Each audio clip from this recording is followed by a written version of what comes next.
يا أيها الذين آمنوا لا تلهكم أموالكم ولا أولادكم عن ذكر الله ومن يفعل ذلك فأولئك هم الخاسرون۔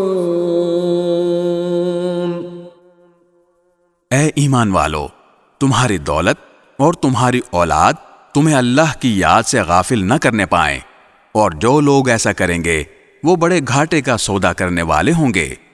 وَأَنفِقُوا مِمَّا رَزَقْنَاكُم مِّن قَبْلِ أَن يَأْتِيَ أَحَدَكُمُ الْمَوْتُ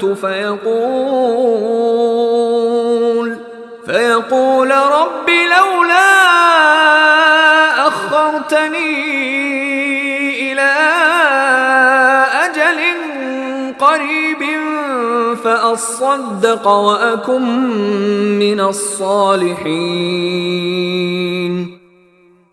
اور ہم نے تمہیں جو رزق دیا ہے اس میں سے اللہ کے حکم کے مطابق خرچ کر لو، قبل اس کے کہ تم میں سے کسی کے پاس موت آ جائے تو وہ یہ کہے کہ اے میرے پروردگار، تو نے مجھے تھوڑی دیر کے لیے اور مہلت کیوں نہ دے دی کہ میں خوب صدقہ کرتا اور نیک لوگوں میں شامل ہو جاتا۔ وَلَن يُؤَخِّرَ اللَّهُ نَفْسًا إِذَا جَاءَ أَجَلُهَا وَاللَّهُ خَبِيرٌ بِمَا تَعْمَلُونَ۔